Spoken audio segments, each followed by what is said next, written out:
Hey, this is Mike. Thank you so much for choosing this video. Today we're checking out a 2025 Nissan Kicks, completely redesigned Nissan Kicks.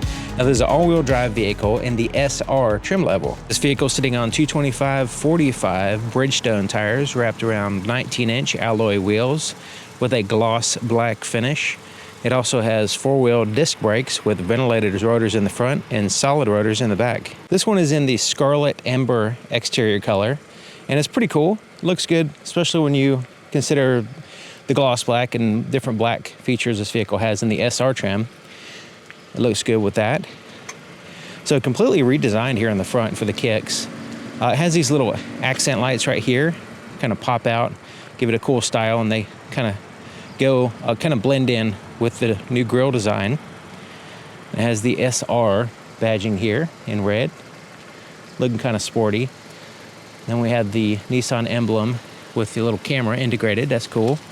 There's also parking sensors across the front. There's also the radar adaptive cruise control right here. And I like the way it has like this little design in the lower portions of the vehicle. You'll see that around the vehicle. The headlights are a multi-projector headlight system, and you can check out my night video if you want to see how they perform on a dark road. And also show the different lighting features of the vehicle. This one has some upgrades at nighttime, so you can see how well that works at night. This particular vehicle is pretty neat. You gotta check it out. So looking at the profile, you can see that cladding that we saw on the front extends here around the wheel wells and at the base of the doors as well. There's also like this silver trim here as well. The handles are body colored. The side mirrors are also body colored on the upper portion. Then you can see the pillars here are gloss black, solidifying the glass basically. Then it has that floating roof effect with that glass portion there, or that black portion that kind of goes in with the glass and kind of connects them to the rear glass basically. It has metallic roof rails, and it has this chrome strip there at the very top, kind of swooping down, emphasizing the style of the vehicle. This is what the key looks like, and it's slightly different than previous generations. It's still relatively small and light, and you can carry it easy. It has a physical key there on the inside. It has the lock-unlock ability to remote start the vehicle and a panic button as well. But it's basically designed to where you just keep the key in your pocket and use the vehicle 100%. So here on the door, there's a single button, and that is for locking and unlocking.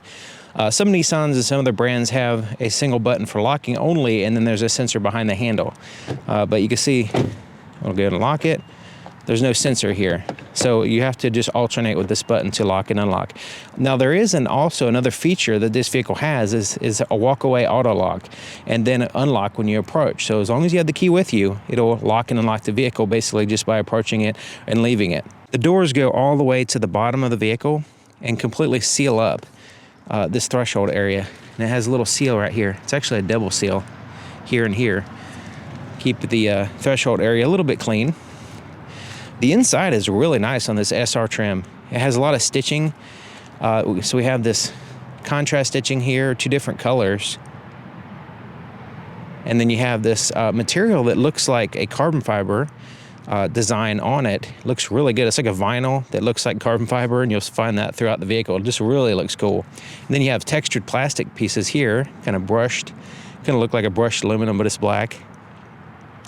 But yeah, soft touch surfaces here. There's like a vinyl here, and then the hard touch surfaces are at the bottom and here.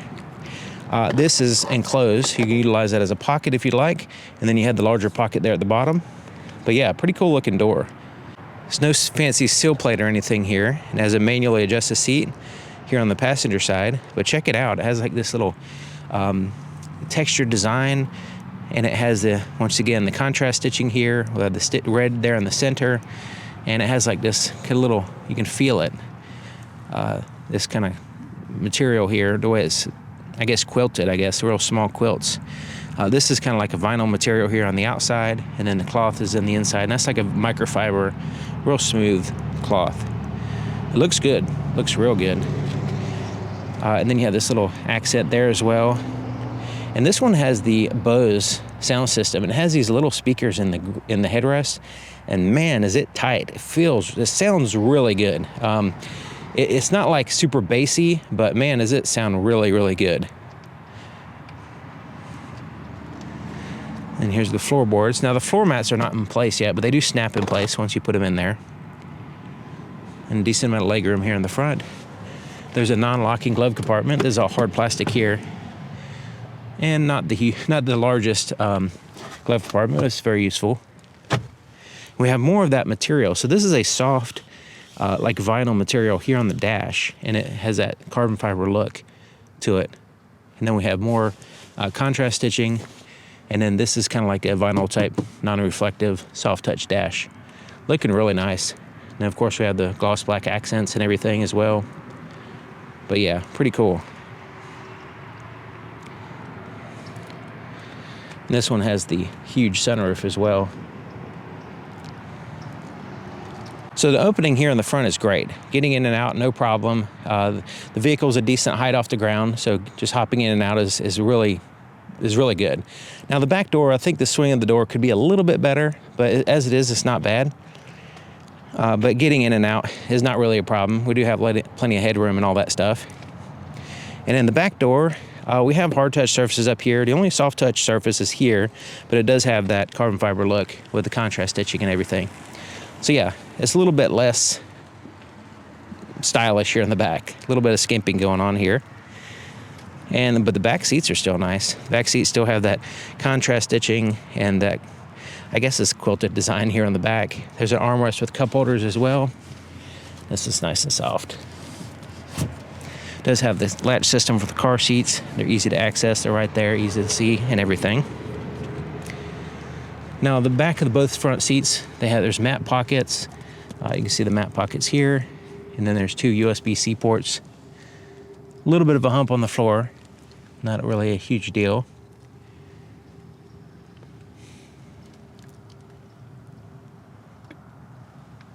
The fuel door is here on the passenger side, and it's a capless design, so you don't have to worry about a cap. Taking a look at the back of the vehicle, it has a body-colored shark fin antenna here at the top, the very center.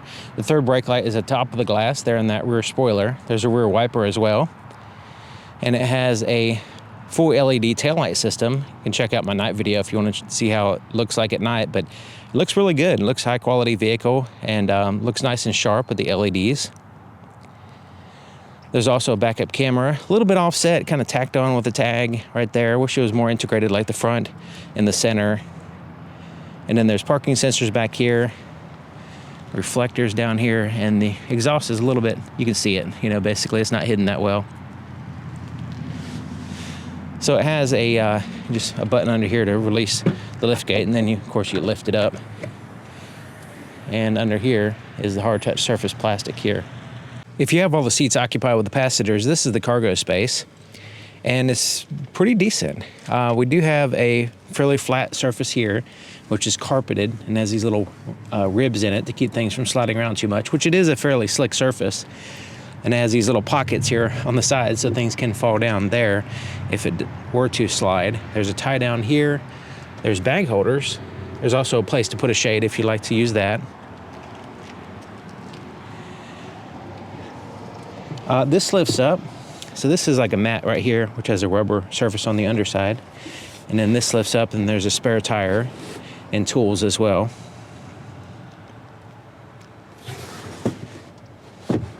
But yeah, this is a fairly decent place to put stuff. The only thing is, with the surface being slippery with this mat, you can see that this little space right here opens up. Things can fall that way. They can fall down here. So it's not like sealed up. I wish I had a little bit better cargo management, but as it is, it's fine. There's plenty of room, especially when you consider you can fold the seats down. It's a 60-40 split. So we can add to our cargo space while still maintaining passenger space by folding one down or the other, or folding both down gives you a really wide open space. It's not completely flat, but it does ramp nicely. So you can slide a large box in there without much trouble. As long as you have the key inside the vehicle, just press and hold the brake and press this button right here to start it up.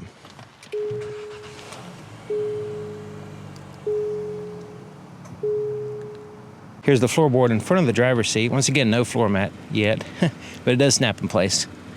There's the accelerator, brake pedal, nice big footrest. Pretty decent amount of legroom here. Now this is hard touch surface here, but then it does have a soft surface there where your knee would go. Let's take a look under the hood. To raise the hood, there's a latch right here in the very center. It's easy to see. Let's move it to the left, lift up. Kind of heavy hood. It does require a prop to hold it up. There's the prop, and it swings down to right here.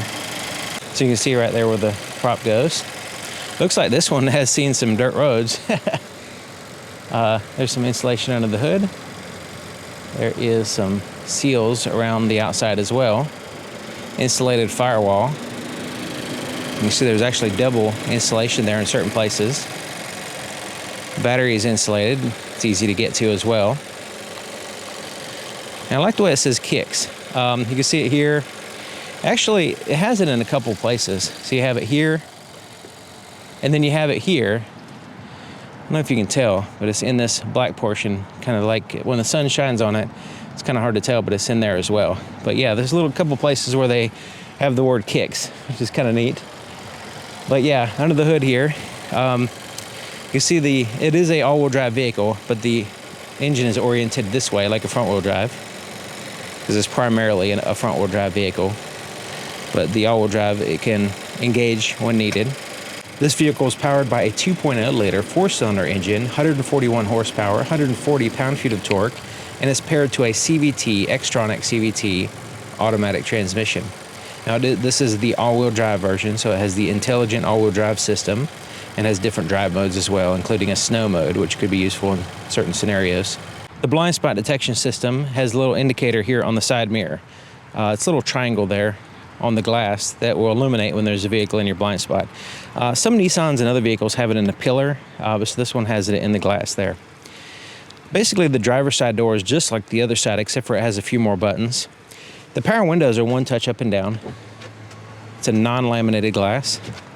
The rear glasses are also one touch up and down. They only go that far down, though. Side mirrors are adjusted here. You just pick a side, adjust it with that little pad. There's little door lock controls there. And basically the driver's seat is just like the other side, except for it does have a height adjustment. So here's the height adjustment. Other than that, it's a full manual seat. But they're decent seats. They look really cool. And the sound system included in the headrest just really makes a great addition. I mean, I was very impressed when I started cranking up the music on this vehicle. To the left of the steering column, there's a few buttons here. So it does have a heated steering wheel. And there's the button for that. It has a little indicator light too. It's just on or off. This is to turn on the lane keep assist system. Now this vehicle has accent lights, and I'll show you that in the night video because you can't really see them during the day. So that's the buttons for that. There's also a tilt and telescoping steering column. So you can use it right here and lock it in place.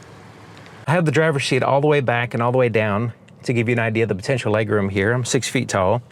And basically I do have to have it basically all the way back. I mean, I can put it up a little bit, but so yeah, if you're over 6 feet tall, you probably won't have a problem, but definitely take it for a test drive. Make sure it's right for you. Now I am diminishing the legroom behind the seat, but that's just the way it is. Now the steering wheel, is a heated steering wheel, and it has a wrapping here. It feels really good. It has a red stitching, and it's rather smooth. Doesn't stick out too much. You can feel it, but it's not too bad. Has a little bit of flat bottom portion as well. It looks pretty cool. It has like this, I guess it's like a gold right here, and then the gloss black there at the top. Cruise control is here on the right side. And then you turn it on, then you can set it, resume, cancel, all that stuff. You set the distance between you and the vehicle in front of you. It has a single button for the phone to answer and hang up, and then you have the voice recognition button here. Here on the left side is the volume for the radio, change to the tracks. Then you have the scroll wheel, left, right, and this little menu button for the main screen. We'll look at that in a second. Windshield wipers for the front and rear are here. Turn signals here, but it also has the headlight switch, which includes an automatic function, automatic high beams, which is the button here on the end. So the gauges are here, and there's a dimmer switch for the interior gauges here. It also dims other lights as well, as you'll see in the night video. So right now, it has the view where it has the tachometer, what gear you're in, engine coolant temperature, the fuel gauge, distance to empty, and then your speedometer, both a digital and a analog style on a digital screen, outside temperature, that kind of stuff. Here in the center is showing the lane keep assist system, adaptive cruise control information. So as you drive, you'll get more information here. If I use these buttons right here, left and right, and up and down, if I go up and down right now, you can see it'll show different information. If I go left to right, you'll see I'm in a menu system. You can see little icons here. And there's the home screen, which is basically blank, unless you engage the cruise control, and then it'll pop up more information. And then you have your drive computers here, which you have 2 of them. Go to the right again, it'll show information about your vehicle. There's the all-wheel drive system, there's the tire pressure. Scrolling to the right again, whatever your radio's doing will show up here. And then your status of your blind spot and all that stuff will show up here. We can go into a menu and turn things on or off if we want. Now this one right here, this view, as you're driving, it'll show if there's a vehicle in front of you. Also, if the cruise control is turned on, the distance between you and the vehicle in front of you, and all that stuff. It will pop up here as you're driving. So you can see those little lines right there. Right now I can select the distance I want right here. The steering assist, we can turn that on or off. But all that will show in real time as you're driving on that little screen right there. If we go into the settings, we can choose information that we want here. So we can check the ones that we want or unselect the ones that we don't want. So you can see they're all selected here. So that's why we're able to see everything. And that's in the menu system in the settings. If we hit this button, I kind of call that a pages or a menu button here. If we hit that, we can change the meter view. The meter is these gauges. And we can get this view, basically, more simplified, but still relevant information look. And then we go back here, change meter view, it just has these 2 looks here. That one, or this more traditional style right here. You can also change your audio source and go into your driver assistance and turn things on or off here. Also have different settings for those as well. And I like the way they connected these 2 screens with this little black portion. It kind of makes it look like one solid screen, but it's actually 2 separate ones. And then here's your main touch screen, infotainment screen, whatever you want to call it. You have these icons here to the left, and then you also have these kind of widgets, I guess you can say, here as well.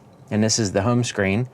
So you have your audio, you have your different connections that you can choose for your audio, different devices, and then you show the digital clock and stuff like that. And that's the home screen. You can go specifically to the radio here, change your audio source. It does have AM, FM, satellite radio, Bluetooth, USBs, and Apple CarPlay, Android Auto, that kind of stuff. You can choose different phones here, and then you can also pull up more information regarding the climate controls. This is a little redundant because the climate controls are down here, but if you want to have some visualizations here on the screen a little bit more, you can utilize this if you want. So down here is a physical volume knob, tune through the stations, 4-way flashers, also a camera. So obviously, if you put it in reverse, the backup camera will pop up here. And this one has the 360 camera view. We have a camera on the underside of each side mirror, front and back, and then it stitches those views together to give you a simulated top-down view. Simulated, meaning the vehicle simulated, but it's actually a real view around the vehicle. So as I move, you can see those lines moving. So you get a real world view of what's around you. And it's fairly accurate as far as you can see the lines are straight and all that stuff. And then we have the backup view. We have the width of the vehicle, which is indicated by those green lines. We also have these little tire tracks showing you where the tires will land within those that width of the vehicle. If we put it in drive, and let's say we want to look at the camera again, we just press this button here. And then we can see here. So this is the front view, and then we have the top-down view. Now, if there's any kind of motion, if the cameras detect any kind of motion around the vehicle, kind of beep and then highlight that area. We do have active guidelines here in the front and the back, but you notice we don't have the tire tracks here in the front view. So here's the climate control. Here's the heated seat controls. It's a high and low, so it's a 2-stage heated seat. We have temperature controls here. Let me turn on the lights so we can backlit these buttons. There's the temperature controls, front and rear defrosters. You have automatic climate control, recirculate the air. You can turn it off if you want. Fan speed is here, and then the passenger heated seat is controlled there. Now it does have a wireless charger, but my phone with the case, it doesn't reliably charge. When I put it in there, sometimes it'll charge. Right there is the charge light, but sometimes after a little while it'll start flashing and won't charge. So with my big case, it's not really working properly. It also has the USB ports there. There's the start button, which we already saw, and then it has electronic parking brake here. So you pull up on it to engage it. It has a status light. It engages the rear wheels, and to disengage, you hold the brake, push it down on it. There's also an auto hold function. Basically, when you come to a complete stop, it'll hold the vehicle, hold the brake for you until you hit the accelerator, even if you're on drive. So it's something that you would like to use, you can. Now it has a shifter, no reverse, neutral, drive, and then it has a braking feature. This is a CVT, so it doesn't have traditional gear ratios. It doesn't have that, you know, stepped gears. It does kind of simulate stepped gears, but it still doesn't have them. So if you need to go down, like if you're going down a hill, you need engine braking, you put it in this B mode. That way it'll, you know, help you slow down the vehicle using the engine. So you want to not use that unless you really need it. And then here's your different drive modes. As you cycle through, it'll have Sport, Standard, Eco, and Snow. So you can choose what you want. Standard works fine. I mean, Sport mode to give you a little bit more responsive pedal and stuff like that. But yeah, the Standard mode is fine. There's not really an issue as far as acceleration and all that stuff. It's not like a fast vehicle or anything, but it's not like you have to put it in Sport mode to make it go faster, because it's not going to go any faster. It's just going to be a little bit more responsive in Sport mode. Now the cup holders are recessed way down in here. And so for small cups, it's a little bit of an issue for me, but I guess if you had like a tall, large cup all the time, this would be really good. There's also a little ambient light there. It's green, and I'll show you that in the night video, showing the different accent lights the vehicle has. It has quite a few. All right, so here's the armrest, and it's kind of rubbery soft. Not big enough to share with the passenger, I don't think. It has the stitching here, which extends here on the side, looking cool. And this lifts up, and there's a little tiny compartment here, which I have my business cards in the way. But yeah, a little tiny compartment. Does have a 12-volt power supply in there. Not that huge. It does have places for wires to go in and out if you need to.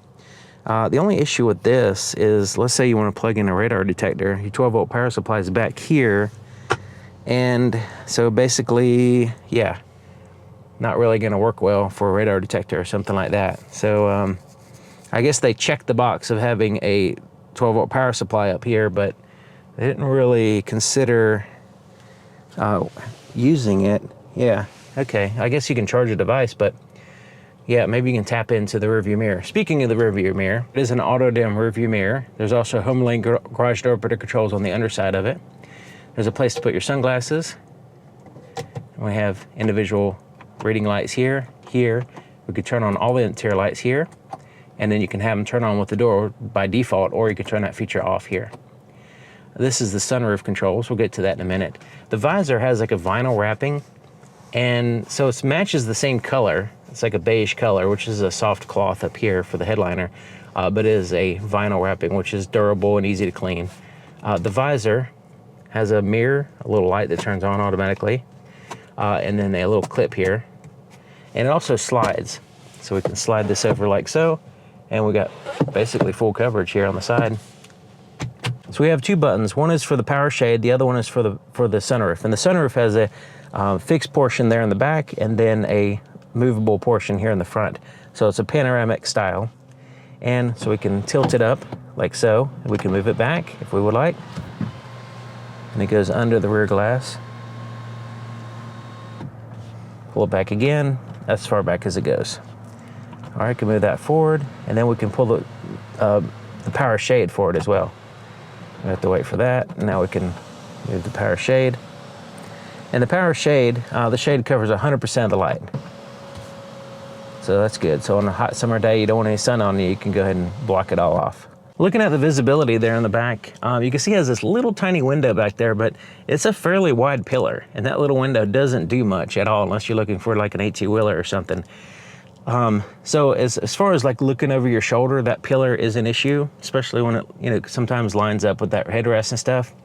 But it does have the blind spot detection system, rear cross traffic alert, really good camera system, parking sensors, all that stuff to help you drive the vehicle safely. So as long as you're aware of your blind spots, you can get used to them. It's not really an issue. But yeah, that's the only real issue, is that wide pillar back there. So one of the best things about this vehicle is that it's very easy to drive. Just kind of zips around. It has a good turning radius. easy to steer with the electric power steering, and it feels really good. It's not a super cushy vehicle. The seat isn't super plush. Like, it's not going to be the most ideal, comfortable seat in the world for like 10-hour trips or anything. But as far as getting around and having some actual real room in the back and cargo space with the hatchback, and it's not super low to the ground. You don't feel like you're, like sitting on the ground or anything. You have a little bit of a height, decent visibility, and this is a feature-rich version. But even the ones, the more basic ones, the more basic trims would still be fine. I mean, me personally, I'd probably look at the base model and then, go up from there, because just because the main structure of the vehicle is still going to be there, and having an affordable vehicle like this is, there's not a lot of like inexpensive vehicles on the market, especially compact SUVs like this one. So yeah, this is pretty cool, and these are pretty popular. A lot of people are looking for a vehicle like this instead of a car. People kind of fell out of love with cars, right? They want a little SUV. They want something like that. They can get around, that's a little bit more practical. It doesn't have a trunk. It has a large cargo area with a hatchback and all that stuff. It's easier to get in and out of. Instead of down into a car, you're kind of like going in straight away instead of like going down or up. It's just kind of like level. Like your seat height is like level with you standing there, so it's very easy to get in and out of, and comfortable. So yeah, it's what a lot of people are looking for in a vehicle. Regarding the powertrain, it's not very fast. Okay, it's adequate for merging and accelerating and all that stuff, getting around. It's just not a fast vehicle. So if you're expecting a fast vehicle, then this isn't going to be it. But it also has a CVT transmission, which a lot of people complain about. But if you actually drive one for yourself, me personally, I have no problem with them, especially considering all manufacturers pretty much are going towards, for these type of vehicles, a CVT transmission.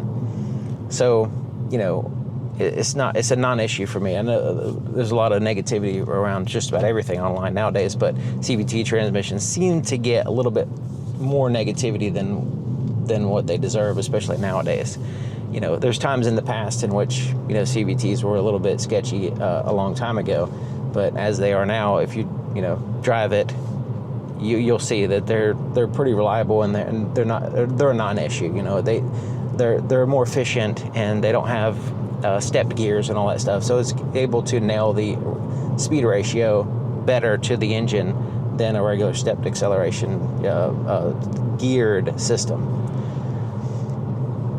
So you have a rolling gear speed ratio instead of a stepped gear ratio. It's kind of like that. But anyways, I enjoy driving this vehicle. It's definitely, I wouldn't consider it a long distance type vehicle. Like if you're going on long distance traveling or something like that, maybe, but it maybe not be ideal for everybody for that. But as far as getting around town, going to work, going to school, whatever you want to do, I would say it's really good. You can zip around, and here's a bumpy road right here. It's a perfect example of a bumpy road. So yeah, it handles the bumps well, but it's not floaty or anything. You can hear a little bit of road noise, but exterior noises are kept out nice. But yeah, I enjoyed. I mean, the Nissan Kicks, when I first saw it, when it first came out several years ago, I was pretty impressed considering the price, what you actually get for the price. And then this one here, with the new redesign, it looks really good. And still, you get, for the price, you get a good, very usable vehicle. And this one in particular is very feature rich and has some cool lighting features at nighttime. So you want to definitely check out my night video. So that, I'll have a link to that up in somewhere to where you can get to it on this video. But yeah, usually I release the night videos first. So you can check them out, and then that way when you see this video, you'll be able to see the night video So yeah, that's why I talk about it so much. And it's important. Night videos are important because I can't really show you how well the headlights work during the day, right? You know, like basic stuff like that. It's just obvious that lights are for dark time, and you have to be at nighttime to see how they perform.